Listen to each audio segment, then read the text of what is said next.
So we are joined today by Clayton Payne, who, shall I introduce you as a pet food expert? Yeah, no, feel free. I like that. Like it's asking permission. How can we introduce you? You are many things. I am many things. You are a font of knowledge on many things. You have got your own podcast, which we'll talk about a bit later on. But for now, do you want to introduce yourself to everybody and tell them a little bit about what it is you do? Okay, so my current role is the Chief Operating Officer of the Bug Factory, which is an insect company that develops industrial breeding systems for black soldier fly larvae for use in feed. So that can be pet food or it can be animal food, so things like aquaculture food, wild bird food, etc. We also have a retail arm of the company which makes self-grow mealworm kits, which we distribute in Australia, United States, Canada, and the EU and the UK, obviously.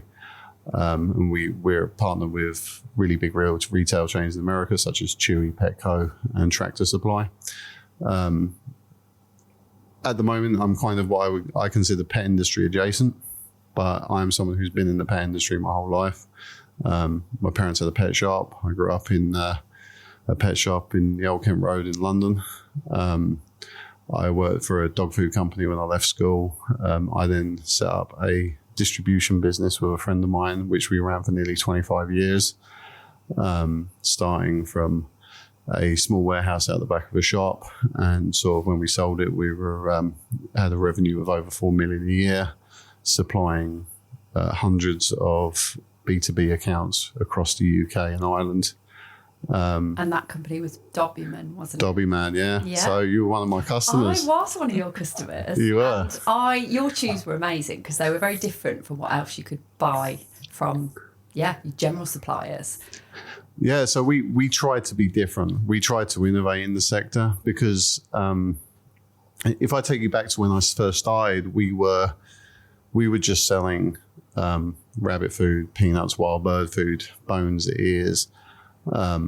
So very basic products, but it was the market was a lot bigger scale. But as a result, we had much bigger competition. So we were up against some really big wholesalers like. The big one at the time was a company called Woodpecker, and there was another one called One Pets, Thacker's. There was loads of these big companies, and so we just couldn't compete. So from a young age, I was like, I'm going to have to innovate. I'm going to have to do something differently. And my parents live in Belgium. I grew up in Belgium, so my parents moved to Belgium when I was like 12 or 13. I grew up in Belgium. I actually went to finish my schooling in Ireland. So I was already quite used to going into different pet businesses because my family are pet industry people. And so I was always obsessed with the industry. So it was like, okay, what are we doing in the UK what we're not doing in the UK that we're doing in Europe, in Ireland, in different markets? And so that's really what I was doing, is I was scouting markets, seeing different products, bringing them in, trying to do it in the most, I would say, low value way I could, because obviously it's always a risk. What you don't want to do is buy 20 pallets of something and then realize it's garbage no one wants, because, we were working with our own money. We weren't like an investor-led company like you get today, where you just get bunged £1 million and off you go and throw your money on Facebook ads and see if you go bust or not. That's what we did. So we were out scouring the market, seeing different products. And I'm a dog enthusiast. I have 5 dogs, and so everything I used to buy, I used to bring home, try on my dogs, see why they were good, look into the actual product itself to see what the real benefits were and how I could actually turn that into unique selling points to actually sell it. Because at the time everyone was like, why would I not give a bone or a pig's ear? Sounds ridiculous to say, right? Why would I not give a roasted bone? Like, they're great. Nowadays everyone's like, crack your teeth on them, and like they're rubbish, there's nothing in it for them. But at the time, that was what we had. That's all you had, yeah. Yeah, and so we were up against it. And look, I remember when I first bought a pallet of chicken feet in, it was like $9.99, something like that, $9.98, $9.99, something like that. And I was friends with a guy called Jeff Hollings. So he was the guy who owned Hollings. Oh, yeah. Yeah, I mean, they've since sold out. He's since sold out to Assisi, which is like a PE, a private equity firm. But I said to Jeff, I said, look, can you get hold of any chicken feet for us? He said, okay, I've got a contact, but you're going to have to take a pallet. I was like, yeah, let's do it. I believe in this because obviously, everyone, when I first brought them in, people are like, well, it's full of bones, isn't it? You can't give it chicken bones. And I'm like, no, it's cartilage. And the cartilage is good because it's natural glucosamine. I mean, it's not, if you've got dog with joint issues, it's not going to fix it, but it's a natural way of getting a little bit of that into the product. And if you're going to give that rather than a piece of, let's say, like a pig's ear, it's a better product and it's better for smaller dogs. And so it was a big risk, but it's one that paid off. And I was selling stuff nationally before we even had like a website. So it was, but that's how we had to roll. Yeah. Do you know what? I quite like that last bit of you were selling before you had a website. Yeah. Isn't it amazing? Like so many businesses now, like even like startups, or even if you've been in it for ages, like you can absolutely have the business without a website. It is possible. It's funny actually because I think the problem is I think everyone just assumes they need a website. But I think the reality is unless your website is banging, it's actually a waste of time because like what you even got it for, to be honest. Yeah. But you just need a way of transferring your business's like USPs across, and that could just be as simple as I'm selling X product. This is my product. This is my price, and that could just be as simple as a flyer. I mean, I used to work on flyers for years. I used to send out a couple hundred flyers every month, and that was my marketing spend, other than me going out visiting people. The need for a website only really came into me, like I would say, in the sort of mid 2000s, when I actually needed a payment vehicle to deal with these people. Mm-hmm. Because before then it was like, send us a check. And they'd send you a check and you're like, well, I want to send it till it's cleared, and it's like a week to clear. Yeah. Do you know what I mean? Good old days. Oh, or I used a checkbook the other day.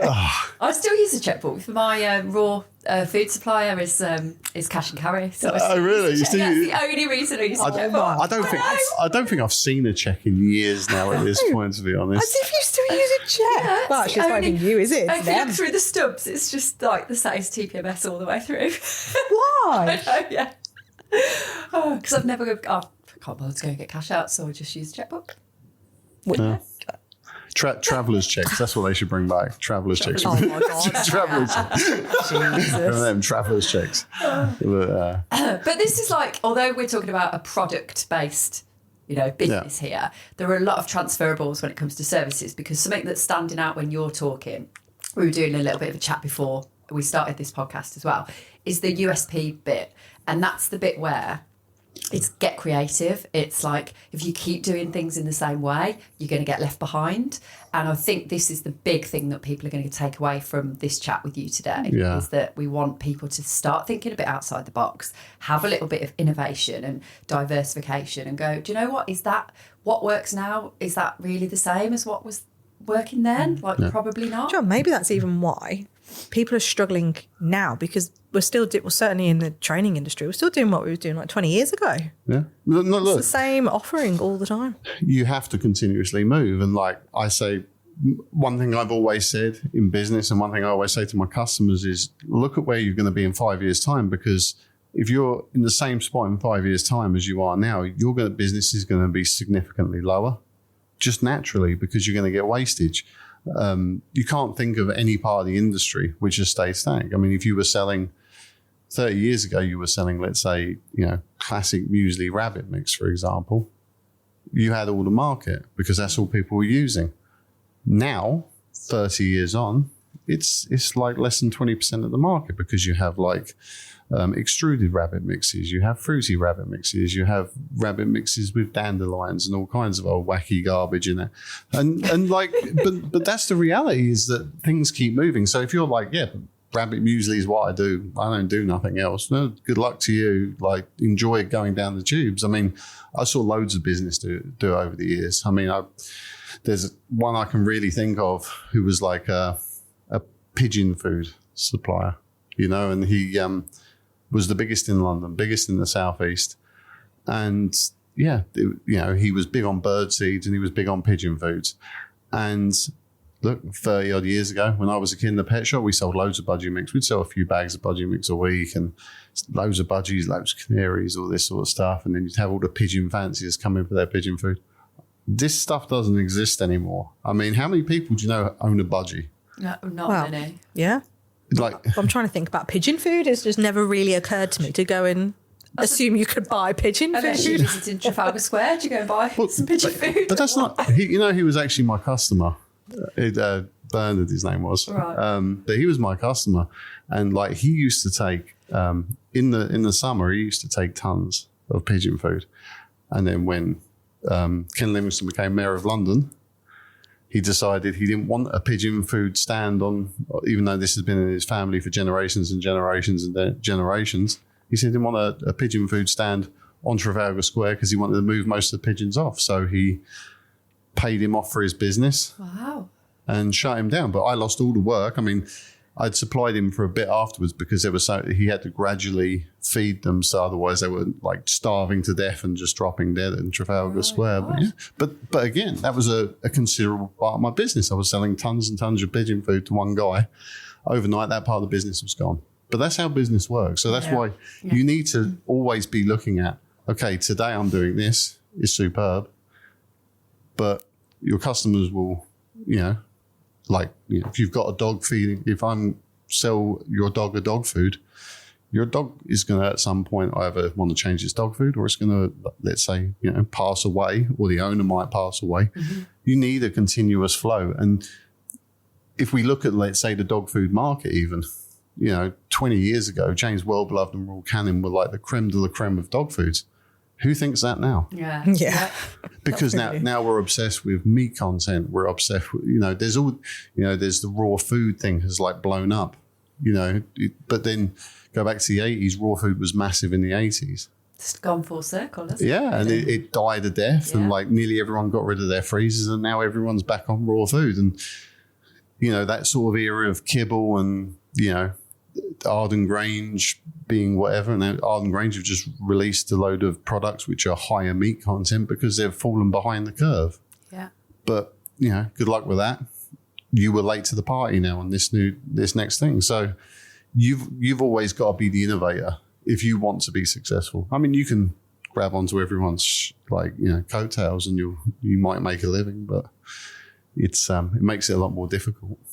Yeah, I really like this because I think it's something that hopefully will get people thinking a little bit differently about what it is they're doing. Because if you look at like the dog knowledge changes in science, you know, science-based training and all the knowledge that we know, and I feel like people do course after course learning this new thing, don't they, in dog, you know, training. Yeah. Like, we've learnt this new thing. We've learnt all the proprioception stuff. We do, you know, ACE is an example, isn't it, of like how we can bring in sort of just thinking about how the dogs move differently and how we can enrich their environments and all this kind of stuff. And then, like, we're trying to shoehorn it in, but we're not doing a very good job of it. You know what it is, though, is a lot of people, when they learn this stuff, what they're not doing is they're not looking at it and saying, who's buying this? Yeah. And why are they paying money for it? Is there a need for it? It's a bit like, and this is going to sound a little cynical, but force-free training. Like, when you're actually in the position where you need to do something with your dog because it's a lunatic and it's biting you, are you thinking, what I want is a force-free trainer? Or are you thinking, do I want the most effective trainer possible? Just want the problem fixing. Now, if you learn a new thing, which, let's say, I don't know a lot about dog training, I'm not going to pretend I do, but let's say is really good with, let's say, working breeds. Like, let's say you've got like a Malamute that's an absolute nightmare. It's like always the working temperament just takes over and it's really hard to deal with. And you learn something that goes with that.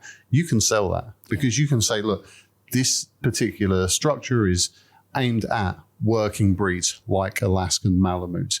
We do X, Y, and Z because this combats this part of its personality, and actually sell it as, if you've got a problem Malamute, this is what you need to do to actually combat. But just saying, I do compassionate force-free training. I was like, doesn't mean anything. Good for you. Good for you. You know, that sounds great, but I've got a problem.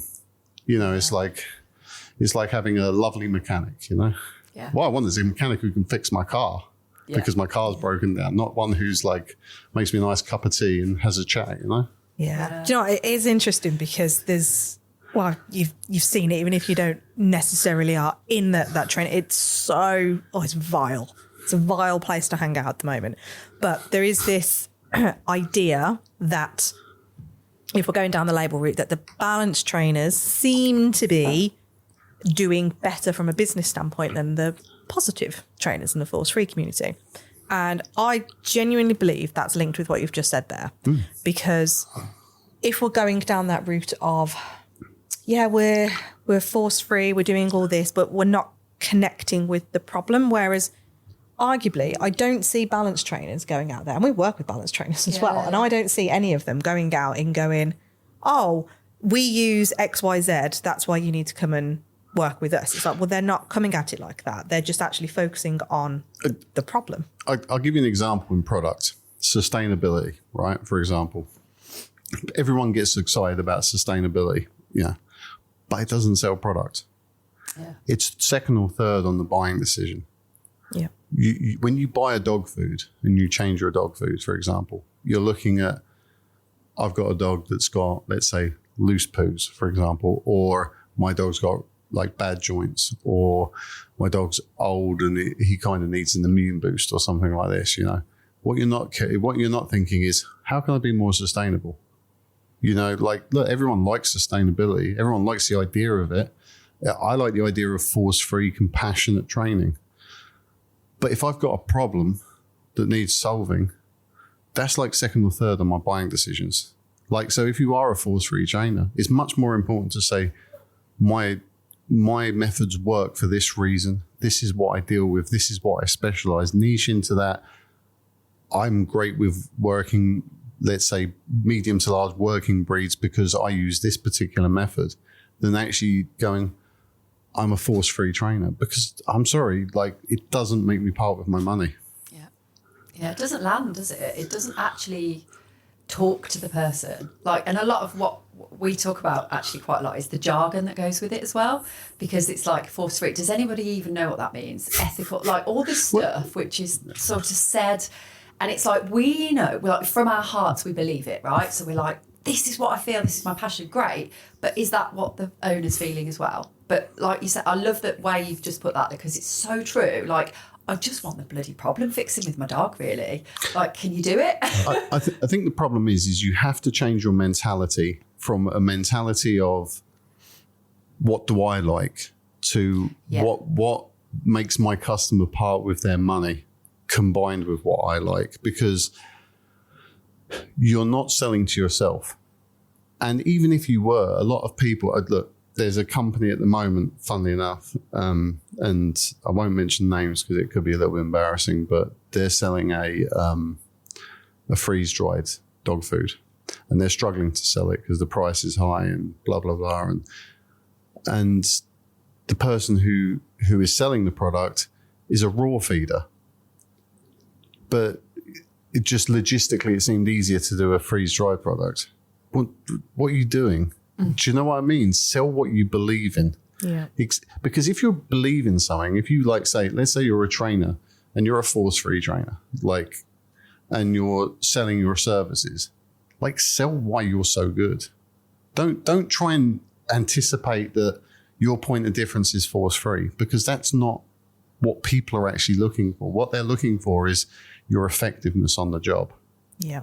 Do you know what I mean? Yeah. So it is difficult. It is difficult because, and also look, force-free, like you said, what does it mean? What does sustainability mean? It's up there in the ether. It's like, how sustainable? A little bit, tiny bit, big lot? Is this a little bit more? That one, what's the metric? If there's no metric, force-free could be, well, I'm force-free 90% of the time. And then sometimes I might have to like give them a little bit of a rough handle. Do you know what I mean? Or is it 100% of the time, or is it 50%? Or, you know, or it depends how my mood on the day, you know? Yeah. And this is the problem, that people are just looking for results. Yeah. And almost trying to, like, everyone's got a choice as a consumer. And, like, so if that person likes the sound of you, do they really need to know what you are? Because if they talk to you, they can ask those questions and say, Joe, I'm really like, I feel passionately that I don't want any tools used on my dog. I don't want this. And you go, actually, no, that isn't me. I am going to use tools. Well, there we go. We've got that out the way. I don't feel like needing to plaster that everywhere is going to A, influence what somebody does, because they will do it or they won't do it. And B, is it really going to be effective? Is that the message you really want to be putting across primarily? Or I can fix your problems. You've got this pain. I can fix it. This is what we can do together. Great, you know, and this is me. So it's very much that messaging is very messy a lot of the time with dog trainers. Yeah. It has to be all that outcome stuff, isn't it? It's like, even if you put your headspace in a consumer mode, it's like, well, I know what's going to be important for me, so I will actively seek out things that are important to me. Like when I became a parent for the first time, I was like, oh, what the fuck am I doing here? So let me look at people that actually inspire me based on what I like, but I'm going out and doing that research. I don't need them to come to me and almost sell it. Yeah, it's like I see people selling the tangible stuff of it all the time, instead of, well, actually, hold on, that bigger initially to get somebody through the door and somebody interested in working with you. It's got to be more outcome based in going, well, like you say, I've got a problem. Or even if you're referring it back to the pet food market, it's like, oh, actually, I've got a dog with joint issues. So actually, if there's marketing on a bit of paper that says this is for dog with joint issues over this age and this breed, immediately I'm going to be like, oh, you're talking to me. Yeah. But like we were talking beforehand about cod liver oil, for example, you know, like nobody knows why anyone gives cod liver oil, but, you know, it's because of a poor marketing campaign by people who are selling it. I mean, you look at cod liver oil and you compare it against salmon oil, and it's the omega-3. The omega-3s are different. They act differently. Cod liver oil stimulates brain function in puppies. It's great for dogs under 1. Salmon oil deals with inflammation in joints. It's great for dogs over 1. But again, if you don't sit down and actually explain that to somebody, why are they buying it? They're just like, well, it just sounds like an old-fashioned fish oil. I use salmon oil. That's better because it's kind of new and funkier, you know. Or I use sardine oil because it's even newer and even funkier, you know. Or I use hemp oil because it's... But they're not even sure why they're using these different things. But if you can lay it out and actually explain to people under what circumstances you take the money off them, it's really important. Yeah. Because everybody's limited on money. Nobody likes to just throw money against the wall. Yeah. So if you're a trainer or a product or whatever you are, you need to make a concerted effort that these people need to be convinced that you are going to solve a problem. Now that could be emotional, but it could also be, you know, an actual problem. And the actual problems is where most of the money is, you know. So the emotional side of it, which is the sustainability. So the thing I learned was there's three points to sell something. If you want to sell something, you've got to hit 3 key notes, and that's emotion, logic, urgency. The emotion side of it is generally fairly easy to please. Like, so the force free side of it, that's a nice emotional part, you know. Yeah, I like the sound of that. Sustainable, it's a nice sounding thing. Yeah, I like the sound of that. But then you have like logical, which is this actually going to solve my problem? If I look into this dog trainer, do I feel confident that if I paid them £100, £500, whatever the price is, are they going to solve my problem? What logically says that to me? Is there videos showing how they solve it? Is there testimonials? Is there people saying, I had an Akita, it was a nightmare. Here's a video of him before, here's a video of him after. Thank you very much, Mr. Flip's training school or whatever it is. Okay, and then it's urgency. Most of the time this comes down to, I have this problem right now. I go to the shop, I'm hungry, I want to buy something to eat. I think, right, what's going to satisfy that food? I go into Greg's. Yeah, well, this is it, right? So we stopped on the way for podcast recording and I didn't have any lunch. And you were like, Greg's? And I went, it was just there. And it was easy and it was absolutely vile, can I just say? What I had was a vegetable bake and it really wasn't very nice. But it was a need for me to pick that thing up and go, I need that quick. We were literally on a time thing as well. Need that quick. It's veggie. It'll kind of fill a gap in my stomach. And that's what it did. Logically, and that's why I say the emotional side was actually the lowest part of the decision. The urgency of I need something now. Yeah. Logically, I'm going to get a veggie bake because that's going to fill me up. If I get a bag of donuts, I'm just going to feel like afterwards. Yeah. Emotionally, it was sort of like, that seems good enough. And most of the time with emotional, it is that's good enough. That's fine. It's the urgency and the logical side you actually have to sell. So you have to hit people when they're in an urgent need of something, but then you have to logically convince them that this is the right thing for them to buy. And it doesn't matter what you're selling. You could be selling an app, you could be selling a car, you could be selling like services. It's all the same. We all think about stuff in the same way. Yeah, and I think it's almost important to circle in on that and go with regards to getting that logical messaging out. I don't know, like we're a big believer of like, if you're finding yourself having to convince somebody, then it's not right for them to almost buy from you. However, it is important to share that information and go, here is all the logical information that you would need for you to make a decision. And I don't know, I think it's just something that we've always got into on how we feel like that integrity bit on the selling front, but I totally get where you're coming from. I think also it's important not to cloud things as well. Like when it comes to USPs, don't have 50. Yeah. Because then you don't know what you're buying. Yeah. You know, it's like if you have a product, if you have a service, try and niche it in a certain way. You can take on other clients. I mean, not everybody who buys a can of energy drink actually wants an energy kick. You know, most people, they just like the taste of it. They think they look cool with it, whatever, but, don't have 50 different USPs. Don't say, I'm great with working dogs, gun dogs, toy dogs, like utility dogs, big dogs, little dogs, puppies. It's just like, okay, that's the equivalent of being good at nothing. But this is what most dog trainers will offer. Because it's that thing where you're so worried that you're going to miss a sale. Yeah. You miss 10. And actually, rather than doing what you're good at and getting better and better at that, you're so scared of like, okay, well, if I don't take this bit of work, I'm going to end up like, destitute. But actually the reality is you'll get more work, which actually is better, which you're better at. Yeah. But just by niching in and saying, look, I specialize in, let's say, like we said, like medium to large working breeds. With, let's say, anxiety and, like the chewing problems or whatever, rather than saying, because then if I've got a Malamute that's destroying my house because it gets anxious and that's what you do, well, then I'm going to use you, right?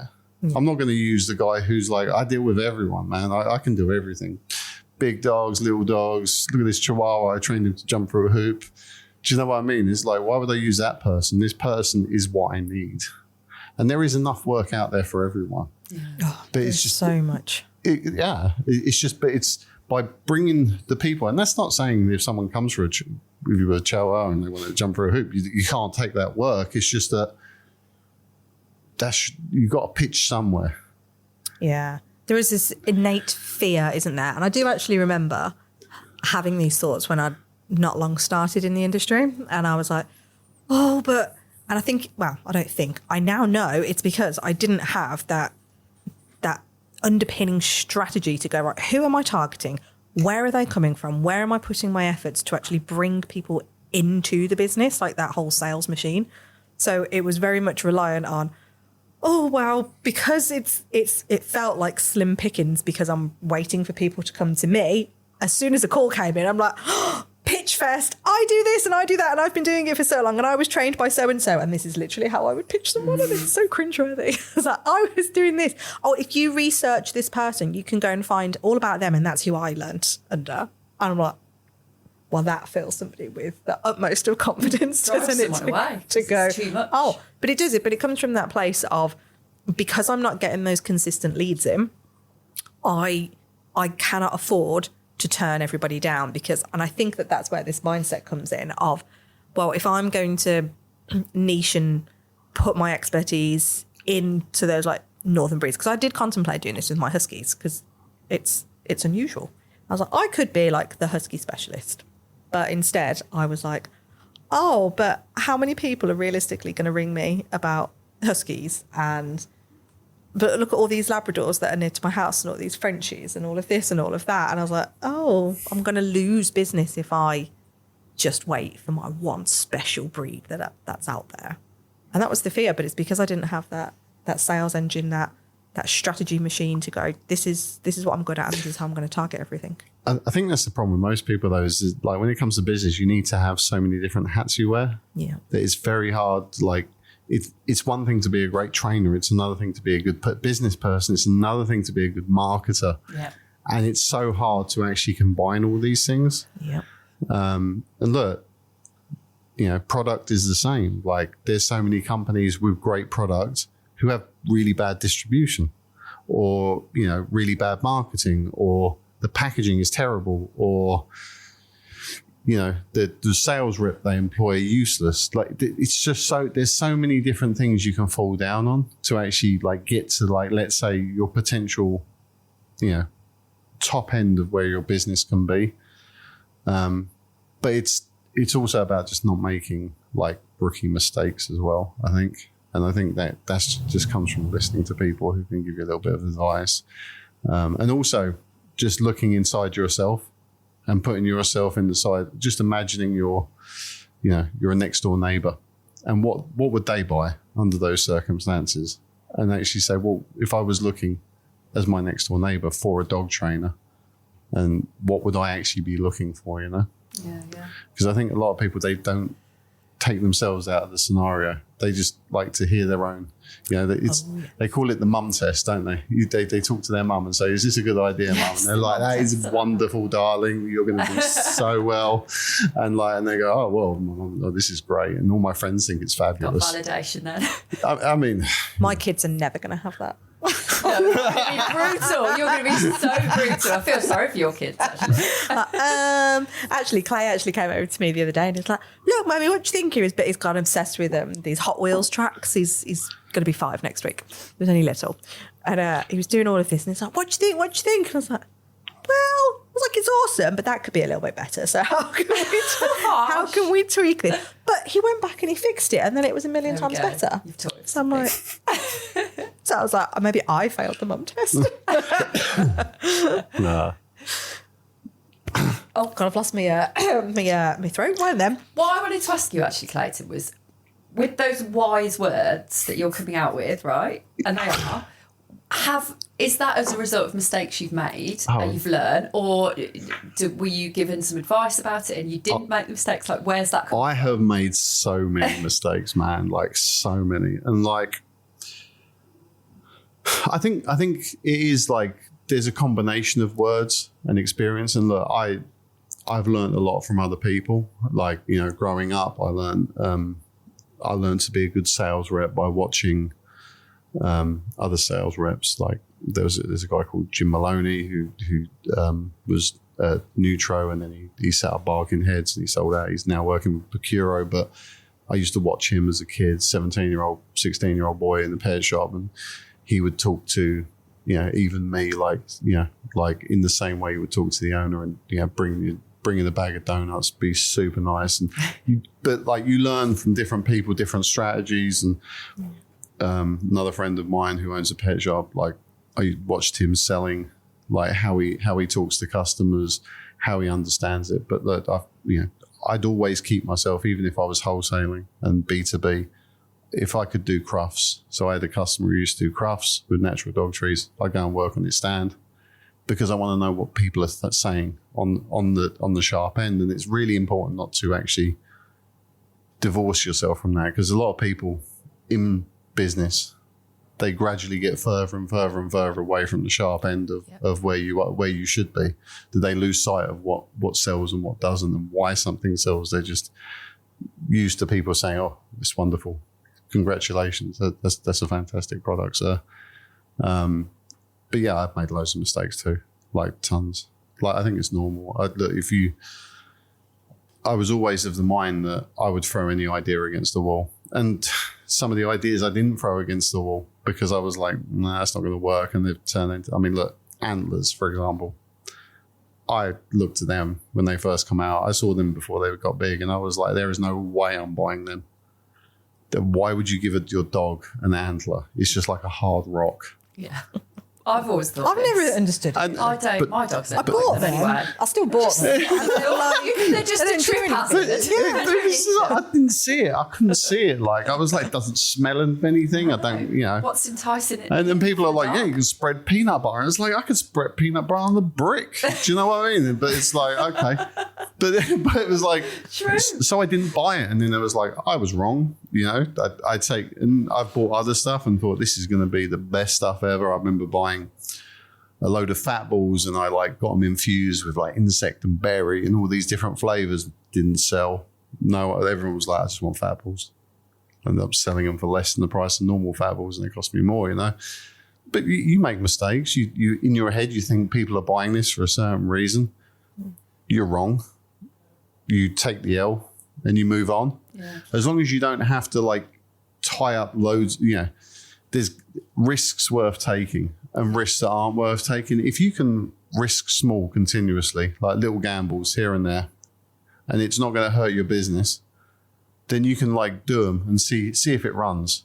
Because it's important that even an idea which seems mediocre to bad, as long as it's not something that's going to damage your brand, or you're forcing it on somebody. But things, when they work, you'll just put it out there and people just love it. Yeah. And you just don't even understand it. And a lot of the products I even did, for example, the Beefide, which you used to buy. Yeah. It was only because a dog trainer bought them, loved them, thought they were great for puppies, put it on her network of puppy school people. And then it was just we all bought them. Yeah. And everyone bought them. It was just woof. And I didn't see it coming. I just thought it was a great alternative to Pizzle. That's all I thought when I bought it. I thought this is a great alternative to Pizzle. It's cheaper. Dogs love the taste of it. This will sell. That was my thought process. I wasn't even thinking about what else could happen as a result. It literally changed my life when I got those, because you have a room full of quiet puppies, so I could actually talk, because normally chaos. They all just sit there because you'd give one out. So you'd give a free one out, and then you'd have queues of people buying them. And I literally could not order them fast enough. I was probably one of your best customers. I was constantly ordering them, and people were like, these are amazing. I've never seen anything like it. They stunk, didn't they? Yeah, they did. Hides. Absolutely stunk, like no other ones you could buy. And so it was the best product ever. That was just, they were amazing. And that product went from being a mediocre product for me to, I sold more in value than pig's ears. And it was crazy. Yeah. I was literally bringing over pallets of that product. It was insane. And I'd like to say that I could see it coming 100%, but I couldn't. And sometimes you do, and I've got better at assessing products. But again, a lot of that's through experience. So it's you have a product like that and you find out why it sells. And you go, why did it sell? And then you dig into that. So that way then, when you're next looking at products, you've got a better idea of why different things sold. I mean, I had it's not a dog product, but it was a hay product I had. And I just bought, we used to sell compressed chopped hay, which are in these packed bags. And I used to sell loose packed small hays. And they used to sell much better than the compressed. And I thought, well, let me speak to my farmer, see if he'll pack me a large version of that. Because I thought, it looks like there's more in it than what it is because it's loose packed rather than compressed. I thought it was just... But actually, the reason people liked it, it sold crazy. It was a really big seller for me. And the reason it sold crazy wasn't because of my initial thought is it looks like you're getting a lot. It was because it wasn't put through the packing to compression. It wasn't chopped. So it was long stranded. So it was still in a very good state, and the animals would like it better. and there wasn't dust everywhere. And so like what you start off with as an idea isn't actually what sells it half the time, but it's important to get that customer feedback and say, why are you selling a lot of this? And I think, again, a lot of people don't do that because they kind of feel they know the reason themselves. So if you are a dog trainer and you're getting a certain type of customer coming to you, it's worth actually just asking your customers, why did you choose me? Also, this leads me on to something, actually, that we've never talked about on here. It's so weird sitting this close to you when we're doing the podcast. It's a little bit. So I just get like a noise behind me. I'm getting excited as well. No, the feedback form thing, right? So when I used to run puppy classes, we'd give out a feedback form and people would sit there filling it out. And you 99% of the time, great, loved it, puppy loved it, right? And you're like, yes, that's what I'm expecting. Yes. And then you'd get the one with the comment that might not be bad, but you're not expecting it. It's like, he could have been a little bit better at this. You're like, oh my God. And do you know how offended I'd feel because someone didn't... Offended? Yeah, if someone put anything negative... Offended. But then what's the point in giving out the feedback form? Exactly. This is where my point is going with this, because and I'd just be like, that one, and just put it to the side and just like not do anything with it. Yeah. Not like actually think that person's got a really valid point. I'm like, you're annoying, and put you to the side. How dare you not like big up my ego? Yeah, exactly. And so this is where that thought process comes. I'm too in it. Like, I'm too in it, and I think I'm brilliant, and I think you should love everything I do. And then when you don't, I'm like, well, I'm not going to do anything with that because I know I'm right and you're wrong. Like, that's the attitude I used to have. Ooh, My it's God, it's cringy, really isn't icky. it? Really. It's really common. Like, it's really common. Like, people struggle with the criticism because they don't see it as a chance for learning. Yeah. Like, if you see it, yeah. I mean, look, you have to learn to take it, and it is rough sometimes. It is rough because especially when you emotionally invest yourself. And look, if you're a trainer, it's you're selling. I'm selling products. I can sort of go, they say it's crap. It's not me, really. It's just a product I came up with. Scapegoat your products. You know? Do you know what I mean? It's like, that's not me. That's a product. You know? But if you are the product, it takes a hit. But if you want to get better, if you want to be successful, and look, negative feedback, it can be a little bit, you know, I'd like to say all opinions matter, but some matter more than others. And like, I think if you get one which is particularly rough, maybe run it past a couple of people who are relatively neutral to actually see if it's genuine and then just not being an asshole. I was thinking this, like, who do you run it past though? Because what I tend to see, anybody who gets a negative feedback, whether it's in a feedback form or it's been a comment or they're just having a little bitch and a moan or whatever it is, they then pop it in a Facebook group full of their peers and will then go, oh, this happened to me. And then it's almost like you get a collective warmth of other people in the same profession that then go, oh, well, it must be the client then, rah, rah, rah. And they're almost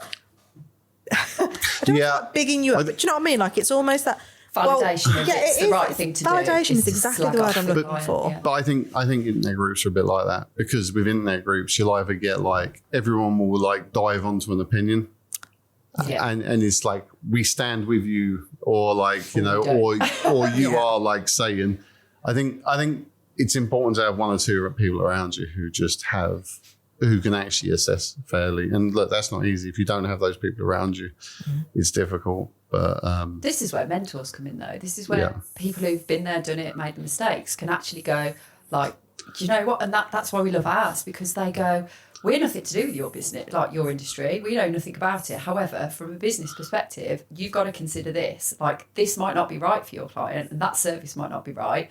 Have you actually thought about that? And you're like, shit, no, because I'm so in it. I haven't even thought about that. But it could also be the way you're marketing yourself as well. Because again, if you're trying to catch all as a, you know, going back to that, and they're turning up thinking you're going to do one thing, but you actually have like this very distinct thing you do, they're going to be like, well, this isn't what I was paying for. Yeah. I was expecting one of these other services, which they were sort of like offering on the side, you know?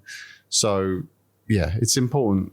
But I think there are some negative feedbacks, which are just, you know, people just in a bad mood or whatever. Yeah. But I think it's also good to ask people, not like, the question shouldn't be, was everything great? Yeah. Like, you know, like, how was today for you? Was my feedback. That's waste of time feedback generally.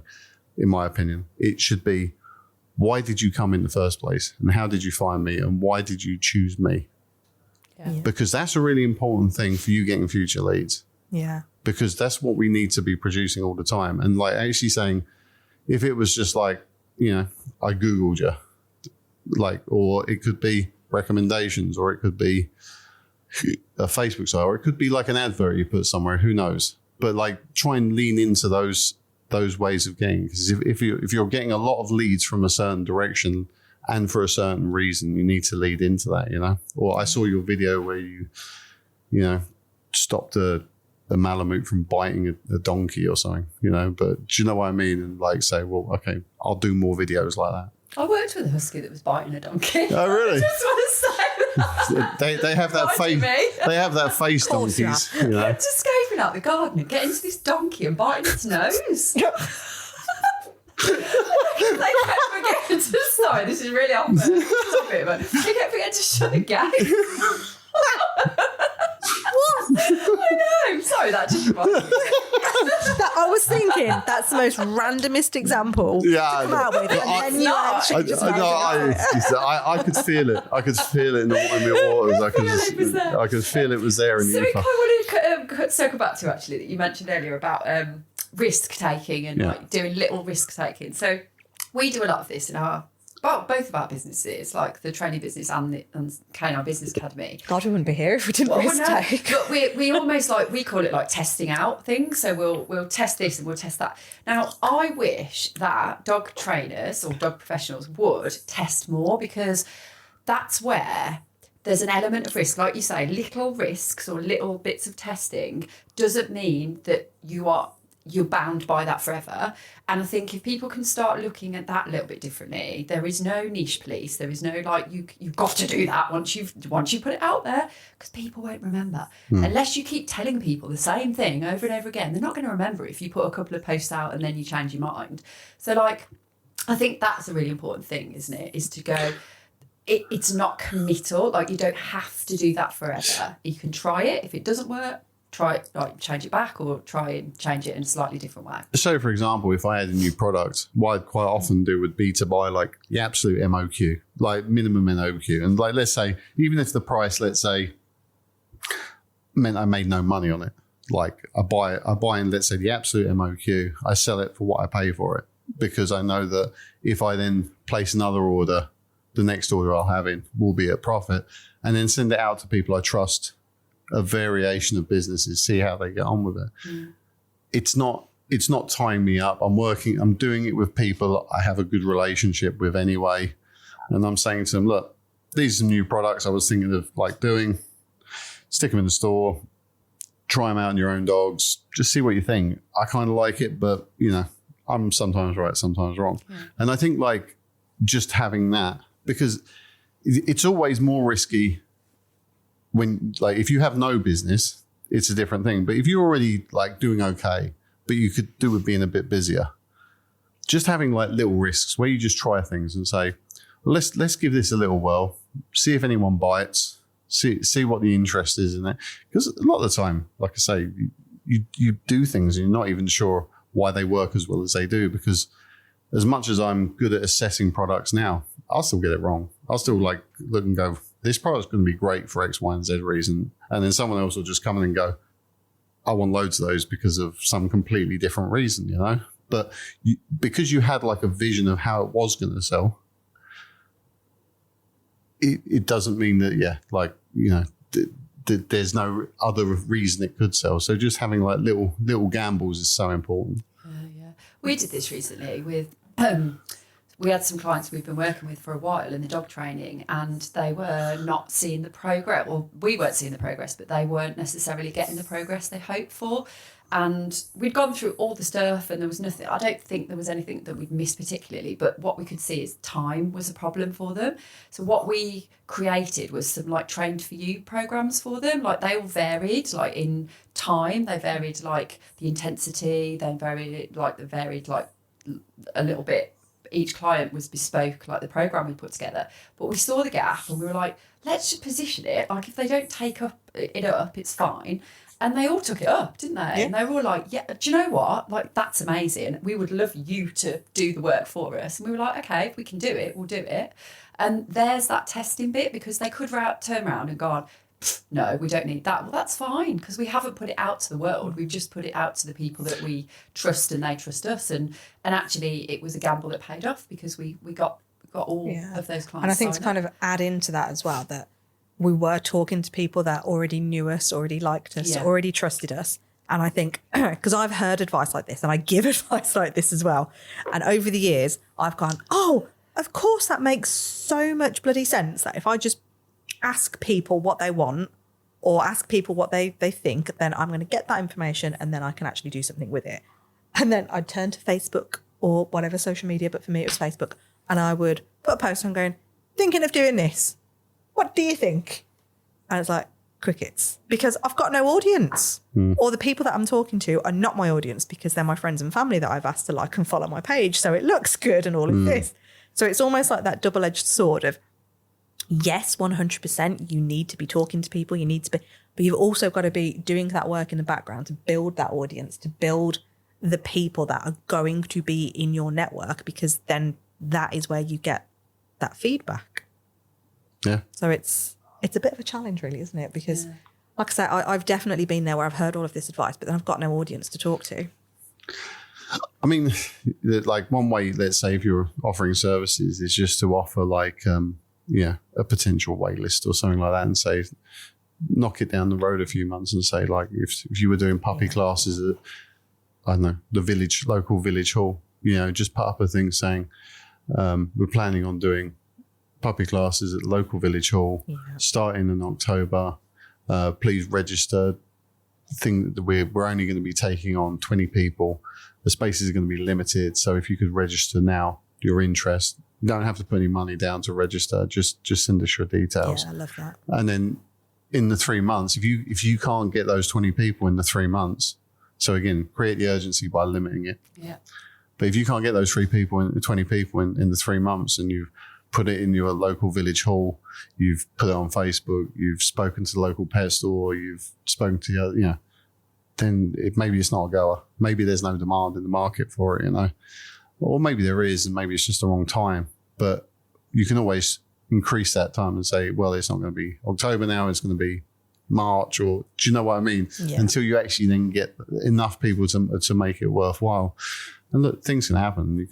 There could be a TV program that like kicks off interest, or a TikTok, and then suddenly everybody wants to flood to do something. So, I mean, that's happened to me a number of times over the years where Bill Oddie, let's say, used to have a TV show where he used to feed wild birds, and like I went from selling like 5 bags of sunflower hearts a month to like 2 ton a week overnight. Wow. Just because he was like, feed with sunflower hearts, because normal sunflower seed, they leave shucks all over the place, and then suddenly it's just like everyone wants sunflower hearts, and you have something on the back burner that suddenly hits at that point in time, and you can capitalize because you're already within that market. So even if, let's say, what you're doing, maybe the time isn't 100% right, just actually saying that you're going to be doing something and there's a wait list, and just limiting that, it can be enough to, you don't have to like put your whole hat on it, but you can,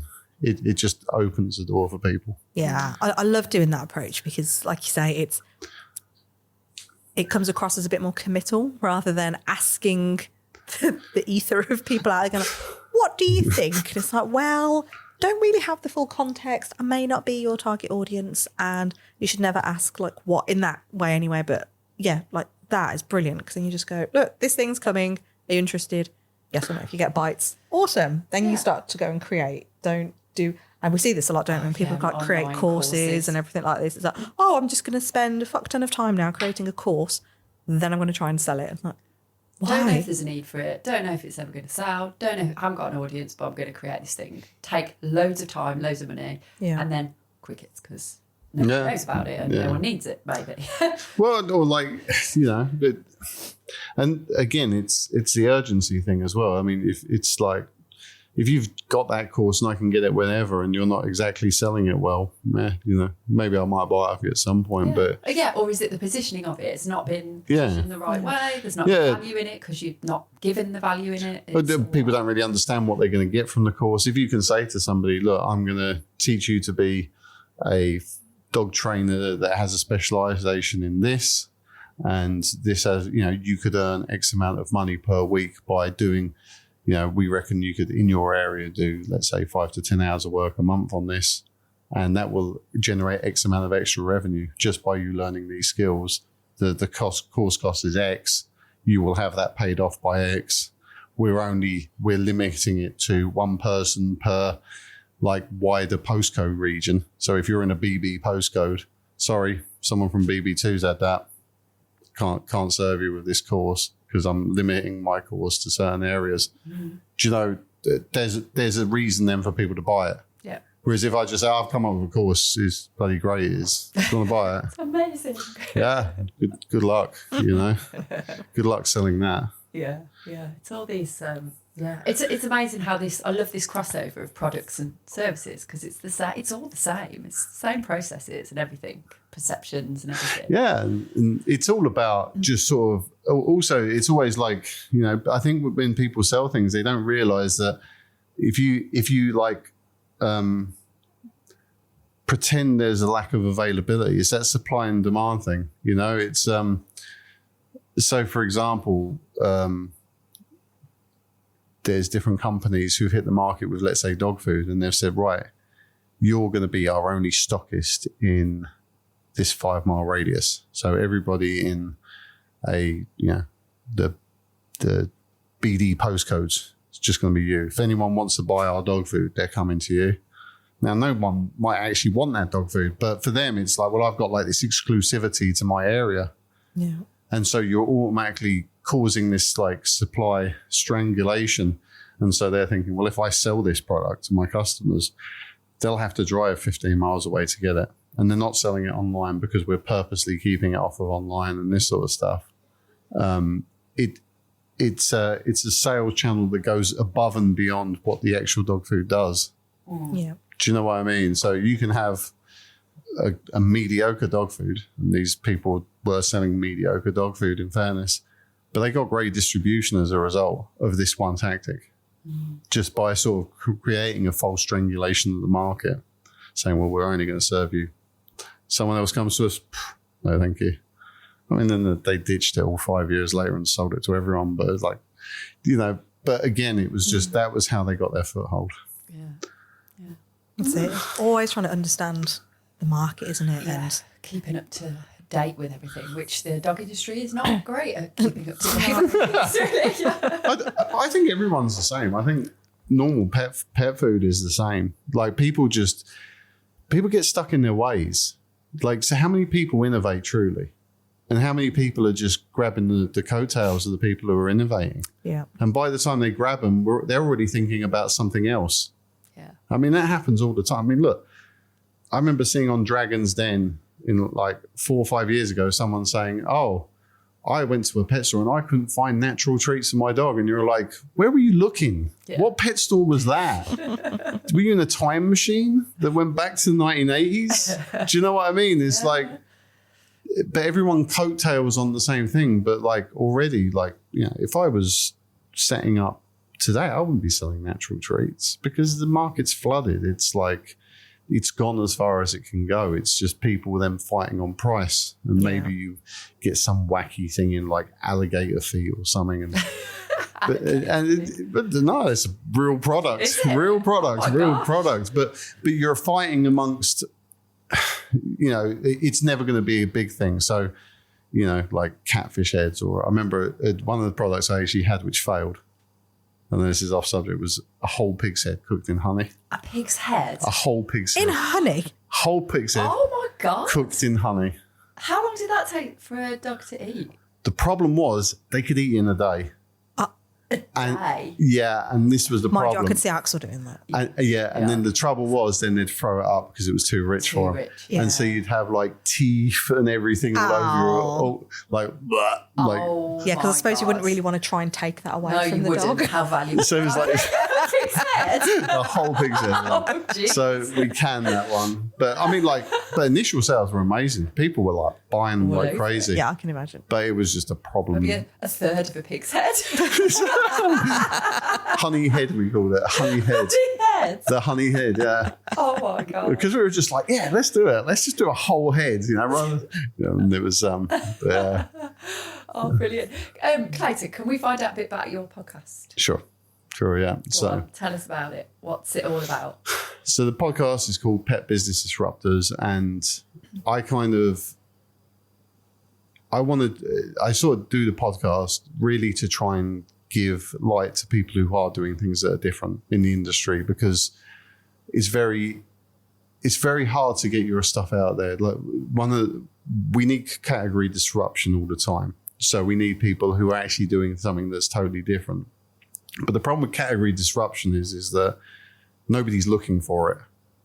Nobody's looking for, I think we were talking about in Genius Probiotics, who was a guest I had on, where he sells probiotic cleaning fluids and probiotic ear treatments, mouth treatments, and that sort of stuff. Fantastic stuff. But when you're thinking about cleaning your floor, you're not thinking about what I'm looking to do is get rid of the bad bacteria, good bacteria. You're thinking flash. Just get rid of it. So the idea of the podcast is really just to give people a way of talking about that, a way of actually getting those products and services out there, which they do. If they're doing something a little bit different in the industry, get that product. Let's talk about it, because we need to talk in depth, and nobody wants to stand in front of a salesman for an hour and know every single in and out of it. But if I can put that in a podcast and people can listen to me talking to somebody about their products, about why it's good. So I had another guest I had on was like Lara from Carnley, who make like, let's say, dry goat's milk. And dry goat's milk. So goat's milk is a great probiotic. So if you've got a dog with a stomach issue, goat's milk is great. But dried goat's milk, by the time they've gone through the cooking process, all those probiotics are gone. Huh? So there's companies out there which are saying that their dried goat's milk powder is a probiotic, which it isn't. So she's got the original goat's milk powder, which is great for getting, let's say, dogs to drink. Like if you've got a dog who's not drinking enough, it's a great way of getting to drink. But she does now one where they add the probiotics back in, because you actually have to put that back in. She does things like bone broth and talking about why you need bone broth. If you've got a sickly dog, can't eat properly, the bone broth, the collagen in that. And so just talking about things that like in a more in-depth way that people aren't talking about, and that there's so much information to know out there. Like if you go into a pet store, it's very hard for them to know exactly what's going on. So actually being able to get that information out in like a podcast format where people can just listen is just something I wanted to do. And is your audience like just the general public? Is it professionals? Like, is it mixed? I would say it's a combination. I think it started off as like just people within the industry, but I think there's a lot more people listening from outside because obviously the numbers would suggest that it goes beyond the industry. So I'm assuming there's a lot of people who are just passionate about their animals, and who want to know more about, the dog food they're giving, or, the supplements they're using, or the cleaning fluid they're using, or whatever the product is, and and how they're doing it differently. I mean, look, I talk about other stuff. I talk about marketing. I talk about, things like SEO, influencer marketing, stuff like that. So if you actually have a pet business, there's a lot of resources there in terms of how to push your business forward in terms of marketing and that sort of stuff. Because obviously part of what I did for years was building a business and getting it out there and selling it. And I talk about running a wholesaler and what makes that side of the industry, how a distributor successful and stuff. But I'm really using it as a platform to get different ideas out there into the market. Mm-hmm. Love it. Like it a lot. And is that the best place for people to find out about you then, is from that podcast? I think if you want to hear me talking about like my business persona, I guess, I think if you want to listen to me talking about what I believe in terms of like what we were talking today, in terms of talking about building successful businesses, about understanding things like distribution or different products and why they're important, and like even if you're a dog trainer, for example, being able just to upsell your clients on some treats. Like, you used to buy my treats. You could sell them the treats afterwards. They go, oh, dog loves this.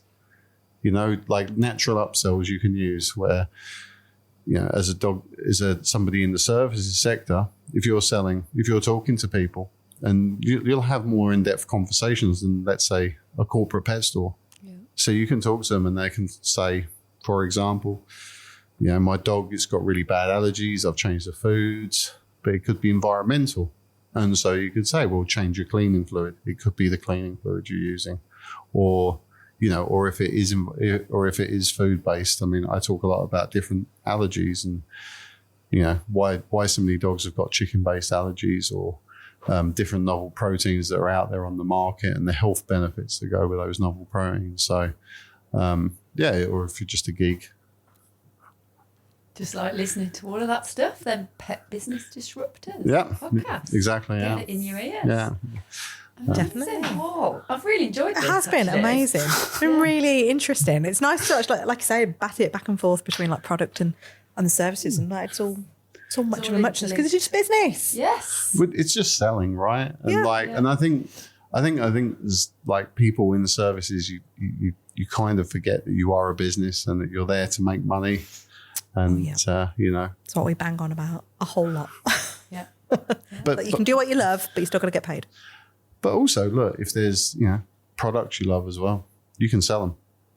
There's lots of good brands out there who want somebody to sell their products. Yeah. And, if there is no better advocate than somebody who uses that product. So, if you have a love of certain products, it's very easy to sell. And it's not a hard sell if you're actually using those treats or using that lead or the harness or whatever. They're going, oh, what's that? And they tend to ask you rather than you having to sell it anyway. So. I mean, it's different if you feed raw and you're trying to sell freeze-dried dog food. Yeah. Or like, It's got to align, hasn't it? It has to align with what you do. And look, and brands out there, it's a crowded marketplace. It's hard to get heard. It's not COVID anymore. Yeah. If you're out there and you're meeting real people, you can sell products or work on affiliate links, like if you can even do that. If you don't want to physically hold stock, talk to brands. Like a lot of them out there will work on affiliate links. You say, look, if I put customers your way, can you give me a discount code? They'll give you a discount code. Your customer will get 10%. You'll get 10% kickback. Yeah. That's a real common thing. Yeah. Do it. If you can, if that could return you £50, £100 a month, but that's £50-100 a month that you wouldn't be getting otherwise. And it all goes into the pot. Yeah. I didn't pay for my dog's food for like 2 years when I was really on it.